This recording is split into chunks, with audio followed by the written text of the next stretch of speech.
Hello friends, आइए आज हम बात करते हैं स्टार डेल्टा स्टार्टर के पावर एंड कंट्रोल सर्किट के बारे में।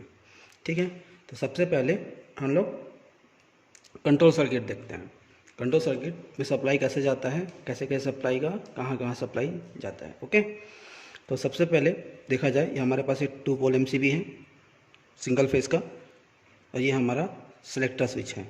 ठीक है, सेलेक्टर स्विच का ये हो गया फेस, ये हो गया न्यूट्रल। सबसे पहले हम न्यूट्रल को सबसे कनेक्ट कर देते हैं। ठीक है, न्यूट्रल यहाँ से निकल के केबल चला जाएगा आपका मेन कॉन्टेक्टर के A2 टर्मिनल में, उसके बाद डेल्टा कॉन्टेक्टर के A2 टर्मिनल में, स्टार कॉन्टेक्टर के A2 टर्मिनल में, और टाइमर के A2 टर्मिनल में। आप कहीं से भी लूप कर सकते हैं, कोई इशू नहीं है। न्यूट्रल कनेक्शन कहीं से ले सकते हैं, लेकिन आप न्यूट्रल कनेक्शन सप्लाई आना चाहिए। आप यहाँ से भी ले सकते हैं, कहीं से भी ले सकते हैं, आपको जहाँ से पास पड़े आप वहाँ से ले सकते हैं। ठीक है फ्रेंड्स, अब आइए हम देखते हैं फेस सप्लाई कैसे जाएगा। फेस सप्लाई सबसे पहले आपका आपका एमसीबी से निकल कर सबसे पहले सेक्टर स्विच के कॉमन पॉइंट में जाएगा। कॉमन पॉइंट में मतलब सेक्टर स्विच में 2 पॉइंट होता है, एक होता है ऑटो, एक होता है मैनुअल। तो अभी हम ऑटो स्विच इसमें इस पोजीशन पे है। इस पोजीशन पे क्या होगा, अभी हमारी सप्लाई यहाँ पे जा रही है, तो इस सप्लाई यहाँ जा रही है। तो सबसे पहले हमारी मेन फेस सप्लाई जाएगी ओवरलोड रिले के एनसी कॉन्टेक्ट में। ठीक है, दूसरा उसकी ओवरलोड रिले का जो दूसरा पॉइंट है वो भी एनसी कॉन्टेक्ट है, तो इसके एनसी कॉन्टेक्ट से यहाँ से सप्लाई निकल के चला जाएगा आपके स्टॉप पुश बटन के एनसी कॉन्टेक्ट में। ठीक है, स्टॉप पुश बटन के दूसरे पॉइंट से एनसी से निकल के चला जाएगा आपके स्टार्ट पुश बटन के एनओ कॉन्टेक्ट में, और यहाँ सप्लाई निकल के चला जाएगा आपके मेन कॉन्टेक्टर के A1 टर्मिनल में। अभी आपका सर्किट क्लोज हो गया है। ठीक है, अभी आप जैसे ही स्टार्ट पुश बटन अपन दबाएंगे आपका मेन कॉन्टेक्टर एनर्जाइज हो जाएगा। बट मेन कॉन्टेक्टर तब तक एनर्जाइज होगा जब तक आप इस पुश बटन को दबा के रखे रहेंगे। इस पुश बटन को जैसे ही रिलीज किए करेंगे ये कॉन्टेक्टर ऑफ हो जाएगा। तो इसके लिए हमें क्या करना पड़ेगा, हमें इसके लिए एक होल्डिंग सर्किट बनाना पड़ेगा। होल्डिंग सर्किट बनाने के लिए क्या करना पड़ेगा, सबसे पहले मेन कॉन्टेक्टर की जो A1 है, A1 को निकाल करके, मेन कॉन्टेक्टर जो है उसके A1 को निकाल करके मेन कॉन्टेक्टर के एनओ टर्मिनल में मिला देंगे। ठीक है, एनओ टर्मिनल में मिला देंगे, और एनओ टर्मिनल से केबल निकाल करके आपका सीधा चला जाएगा ये स्टॉप पुश बटन के एनसी कॉन्टेक्ट में। ठीक है, इससे क्या होगा, आपका क्लोज सर्किट बन गया। आप स्टॉप पुश बटन के भी एनसी में भी ले सकते हैं, या स्टार्ट पुश बटन के एनओ में भी ले सकते हैं, किस में भी ले, कोई इशू नहीं है। अब हमारा सर्किट क्लोज हो गया है। तो आइए एक बार हम इसको वापस दोबारा से देख लेते हैं कि सप्लाई कैसे कैसे आ रही है। सप्लाई यहाँ से निकल करके जैसे ही सप्लाई हुआ, यहाँ से सेक्टर स्विच से होते हुए एनसी में जा रही है, इससे होते हुए स्टॉप पुश बटन से होते हुए सप्लाई स्टार्ट पुश बटन में जा रही है। लेकिन स्टॉप इस होल्डिंग सर्किट इसलिए दिया गया है क्योंकि ताकि हमारा जो सर्किट है उसका सप्लाई, इसको छोड़ने के बाद भी सप्लाई यहाँ से होते हुए हमारा कॉन्टेक्टर में सप्लाई जाते रहेगा, जिससे हमारा कॉन्टेक्टर इनर्जाइज ही रहेगा। पुश बटन छोड़ने के बाद भी हमारा कॉन्टेक्टर इनर्जाइज रहेगा। ठीक है, तो ये एक तरीके से ये हो गया आपका ड्यूअल स्टार्टर का सर्किट रेडी हो गया है। ठीक है, अब हम बात कर रहे हैं स्टार डेल्टा स्टार्टर के लिए। तो स्टार डेल्टा स्टार्टर के लिए क्या करना पड़ेगा, हमें सबसे पहले मेन कॉन्टेक्टर के साथ स्टार कॉन्टेक्टर इनर्जाइज होता है। ठीक है, तो सबसे पहले हमें स्टार कॉन्टेक्टर इनर्जाइज करना है। तो इसके लिए क्या करना पड़ेगा, हमें सप्लाई सबसे पहले ले लेते हैं टाइमर के A1 टर्मिनल में, A1 टर्मिनल में लेते हैं। अब टाइमर का इस्तेमाल क्यों होता है, टाइमर का इस्तेमाल इसलिए होता है ताकि हम जैसे 6 सेकंड टाइम सेट करेंगे तो स्टार टू डेल्टा में कन्वर्ट हो जाएगा।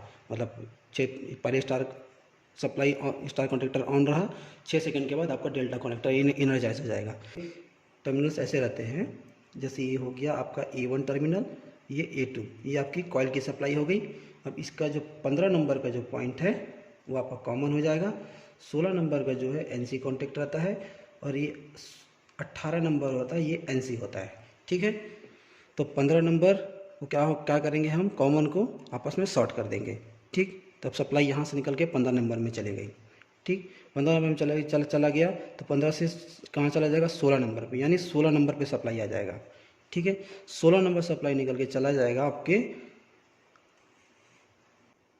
जो 16 नंबर से जो सप्लाई डेल्टा कॉन्टेक्टर के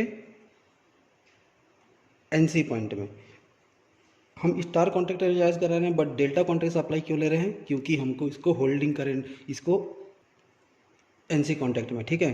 तो जब स्टार कॉन्टेक्टर को हमको इनर्जाइज करवाना था, बट डेल्टा कॉन्टेक्टर सप्लाई लेकर क्यों जा रहे हैं? इसका रीज़न ये है कि हमको आपस में दोनों कॉन्टेक्टर को इंटरलॉक करना पड़ेगा। इंटरलॉक करना इसलिए पड़ेगा क्योंकि अगर स्टार कॉन्टेक्टर ऑपरेट है तो डेल्टा कॉन्टेक्टर इनर्जाइज नहीं होगा, और डेल्टा कॉन्टेक्टर इनर्जाइज है तो स्टार कॉन्टेक्टर इनर्जाइज ना हो।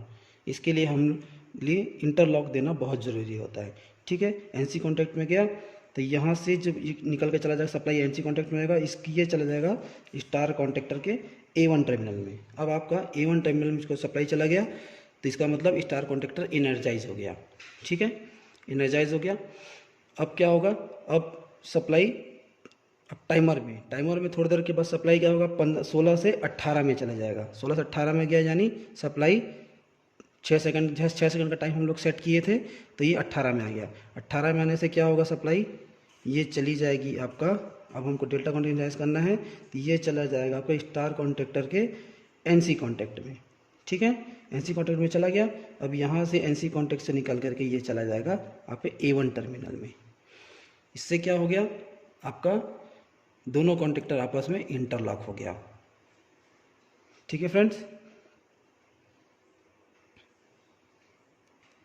सप्लाई डेल्टा कॉन्टेक्टर में जब मेन कॉन्टेक्टर स्टार कॉन्टेक्टर दोनों आपस में एक साथ एनर्जाइज होता है, फिर स्टार कॉन्टेक्टर से टाइमर के थ्रू 6 सेकंड के बाद जो भी सब टाइम सेट करते हैं 6 या 7 सेकंड के बाद हमारा डेल्टा में सप्लाई जाता है। डेल्टा में सप्लाई जाएगा तो स्टार कॉन्टेक्टर ओपन हो जाएगा और डेल्टा कॉन्टेक्टर में हमारा कॉन्टेक्टर मोटर हमारा रन होना स्टार्ट हो जाएगा, ठीक है। ये आपका कंट्रोल सर्किट कंप्लीट हो गया है। अब इसके बाद हम लोग क्या करेंगे इसमें?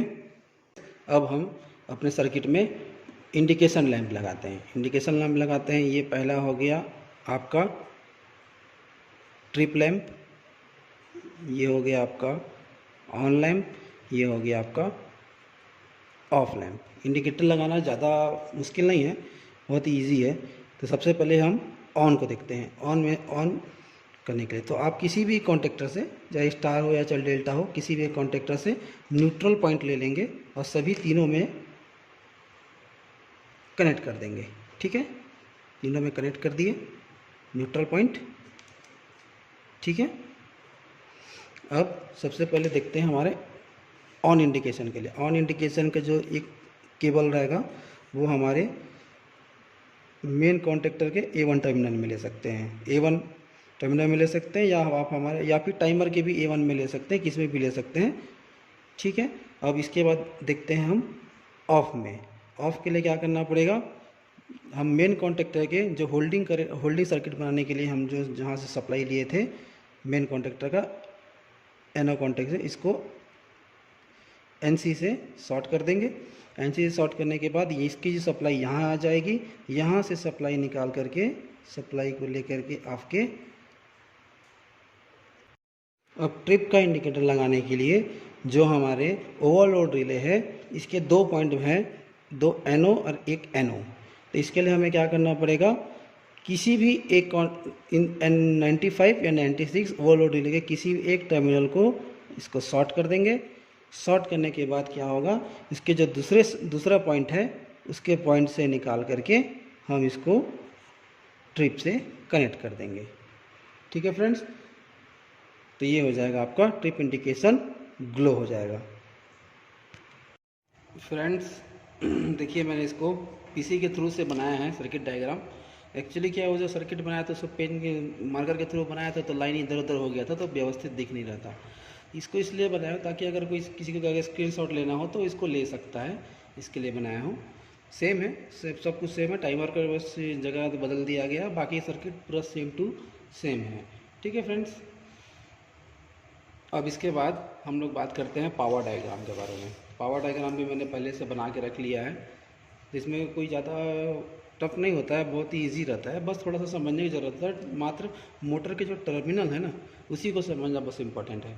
बाकी सब RYB निकलता है, RYB फेस होता है, डेल्टा से हमारा केबल निकलता है, इस तरीके से। सही शुरू से देख लेते हैं। क्या होता है, सबसे पहले 3 पोल MCB होता है, 3 पोल MCB से निकल के RYB फेस निकलता है, फेस निकल के हमारा कॉन्टेक्टर के L1 L2 L3 जाता है, L1 L2 L3 जो होता है हमारा वो लोड रिले से कनेक्ट कर देते हैं, और लोड कनेक्ट होने से यहाँ से एक निकल जाता है R U1 में, Y UV2 में और B W1 में।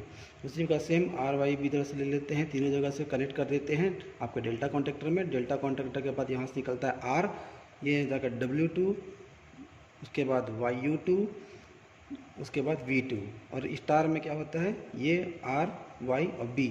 इसको स्टार कॉन्ट्रैक्टर को पहचानने का पैनल में हम बहुत आसानी से पहचान सकते हैं स्टार कॉन्ट्रैक्टर कौन सा, डेल्टा कॉन्ट्रैक्टर कौन सा। स्टार कॉन्ट्रैक्टर पहचानने के लिए एक सबसे बड़ा इजी वे है ये वाला, ये देखिएगा तीनों आपस में मिले रहेंगे तो ये आपका स्टार कॉन्ट्रैक्टर होगा वो, ठीक है। और सबसे इम्पोर्टेंट इसमें है मोटर के टर्मिनल्स। इसे मोटर टर्मिनल में कई प्रकार कभी कभी आगे पीछे हो जाता है, इसको आप याद रखिएगा। W1 V2, V1 U2 और U1 V2, ये यही बस इंपॉर्टेंट है सबसे ज़्यादा इसमें, बाकी आपका फेस कनेक्शन डायरेक्टली आया हुआ है, ठीक है फ्रेंड्स। उम्मीद करता हूँ सब लोग समझ गए होंगे अच्छे से। Okay, thank you.